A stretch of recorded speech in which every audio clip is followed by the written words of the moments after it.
Hi guys, welcome to I dream. నేను మీ Chanakya.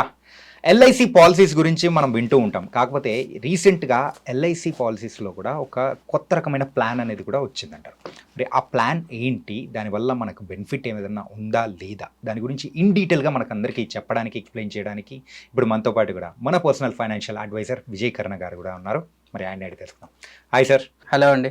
LIC policies అనేటప్పటికి ఒక ట్రస్టెడ్ పాలసీస్. అవునండి. మరి అందులో ఒక కొత్త ప్లాన్ అనేది కూడా వచ్చింది. ఏంటంటే 11 lakhs ఇన్వెస్ట్ చేస్తే ఎవ్రీ ఇయర్ మీకు ఫిక్స్డ్గా 1 lakh అనేది కూడా మేము ఇస్తామని చెప్పేసి ఇలా మరి వచ్చింది. సో ఆ ప్లాన్ గురించి కాస్త వివరిస్తారా? ఇది అంటే ఎవరు అఫెండ్ కాకండి, జస్ట్ క్యాలిక్యులేషన్ పర్పస్గా చూడండి, ఎమోషనల్గా ట్రిగర్ కాకండి. జస్ట్ మ్యాథమెటికల్గా ఒకసారి నేను చెప్తాను, అది మీరు క్యాలిక్యులేట్ చేసి చూసుకోండి, కరెక్టా కాదో మీకు ఐడియా వస్తుంది. ఇది జీవన్ సాథి అని ఎల్ఐసిలో పాలసీ అండి. అది మనకి ఎట్లా చెప్తారు అంటే 11 lakhs ఇన్వెస్ట్ చేస్తే మనకి ఎవ్రీ ఇయర్ 1 lakh వచ్చేస్తుంది ఫర్ లైఫ్ టైం. అంటే మనం లైఫ్ టైం మనం 1 lakh తీసుకోవచ్చు అనేసి చెప్తారు. సో ఇక్కడ ట్విస్ట్ ఏంది అంటే waiting period of 5 years.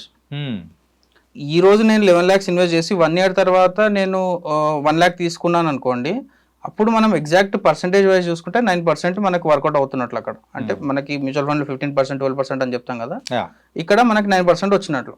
Not bad, okay. కానీ ఇక్కడ వెయిటింగ్ పీరియడ్ ఉంది కదా, 5 years waiting period, 5 years waiting period, అది క్యాలిక్యులేట్ చేయట్లేదు చాలా మంది. కానీ డెఫినెట్గా మనం 5 years కూడా క్యాలిక్యులేట్ చేయాలి. ఓకే. ఫర్ సపోజ్ మనము ఈ 9% వచ్చింది కదా, నేను జస్ట్ 12% పెడుతున్నాను. ఇదే 11 lakhs 5 years పీరియడ్కి 12% రిటర్న్స్ క్యాలిక్యులేట్ చేసి మీరు కూడా చూడండి నెట్లో, అది ఎంత వస్తుందో చూస్తే మీకు 19,38,000 వస్తుంది. ఓకే. సో మీకు వచ్చే 1 lakh అనేది 11 lakhs నుంచి రాదండి, 98 lakhs నుంచి 1 lakh వస్తుంది. ఓకే. అది కూడా మీరు అట్ ఏ టైం విత్డ్రాల్ చేయట్లేదు, ఎవ్రీ ఇయర్ విత్డ్రాల్ చేస్తున్నారు.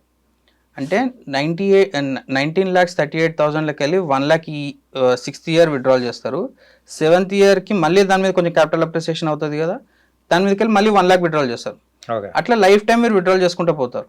కానీ ఇక్కడ మీకు 1 lakh అనేది 6 years ఇస్తున్నారు, అంటే వెయిటింగ్ పీరియడ్ 6 years ఇస్తున్నారు. కాబట్టి మీరు అది క్యాలిక్యులేట్ చేసి చూసుకుంటే ఇట్ విల్ బి 5% మాత్రమే. అంటే FD type, less than FD. Okay, less than FD. మనకి ఎప్పుడైనా సరే ఎల్ఐసి అనే కదండి, ఎల్ఐసి, యూలిప్స్ కానీ ఇవన్నీ ఇన్సూరెన్స్ ప్రోడక్ట్స్ అని చెప్తారు.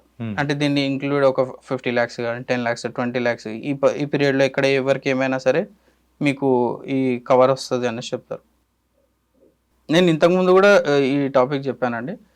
ఏం చెప్తున్నానంటే మళ్ళీ అదే ఎందుకు చెప్తున్నాను అంటే, టర్మ్ ఇన్సూరెన్స్ సపరేట్గా తీసుకోండి. టర్మ్ ఇన్సూరెన్స్ని ఇన్వెస్ట్మెంట్స్ని ఇన్సూరెన్స్ని ఎప్పుడు మిక్స్ చేయకండి. ఎప్పుడైతే మిక్స్ చేస్తారో ఇట్లాంటి ప్రోడక్ట్స్ మనకు అట్రాక్టివ్గా కనిపిస్తాయి.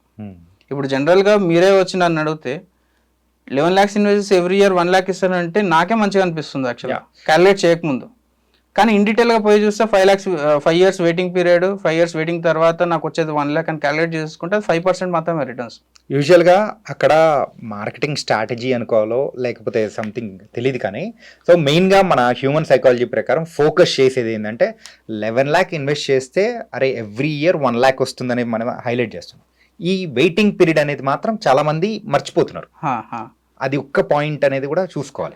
వెయిటింగ్ పీరియడ్ మనం చూసుకోవాలి. అసలు నెట్ మనం ఎంత ప్రాఫిట్స్ చేస్తున్నాము, ఎంత పర్సెంటేజ్ రిటర్న్స్ చేస్తున్నాము అని కూడా క్యాలిక్యులేట్ చేసుకోవాలండి. మనం ఎక్సెల్స్ యూజ్ చేయాలి, లేకపోతే మొబైల్ అప్లికేషన్స్ యూజ్ చేయాలి. మీరు ఎంత ఇన్వెస్ట్ చేస్తున్నారు, ఎంత రిటర్న్స్ వస్తుంది, అది సిఏజిఆర్లో వస్తుందా, ఎక్స్ఐఆర్ఆర్లో వస్తుందా. అంటే మనం గ్రాడ్యువల్గా తీసుకుంటూ పోతే ఎక్స్ఐఆర్లో క్యాలిక్యులేట్ చేసుకోవాలి. అట్ ఏ టైం తీసుకుంటే అబ్జల్యూట్ రిటర్న్స్ లేకపోతే సిఏజిఆర్లో చూసుకోవాలి. ఈ క్యాలిక్యులేషన్స్ మనకు కొంచెం అవేర్నెస్ వస్తే తెలుస్తుంది.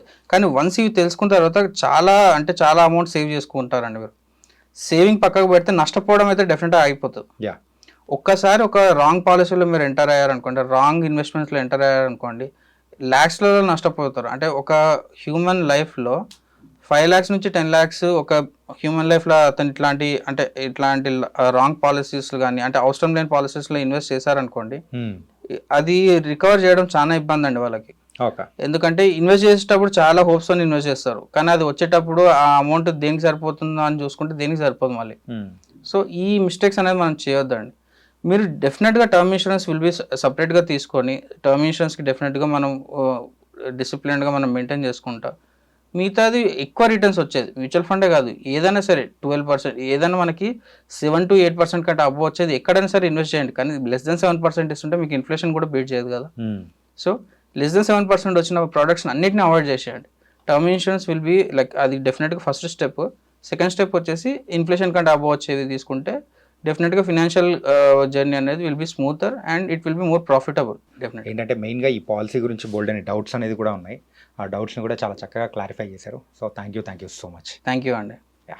గైస్, మరి ఎల్ఐసి పాలసీలో కొత్తగా వచ్చిన ప్లాన్ గురించి, మరి వాటి వెనకలున్న సో మెయిన్గా మనం కాన్సన్ట్రేట్ చేయాల్సింది ఏంటి అనేది కూడా విజయకరణ్ గారు చాలా చక్కగా వివరించారు కదా. సో మరో ఇంటర్వ్యూతో మళ్ళీ కలుద్దాం.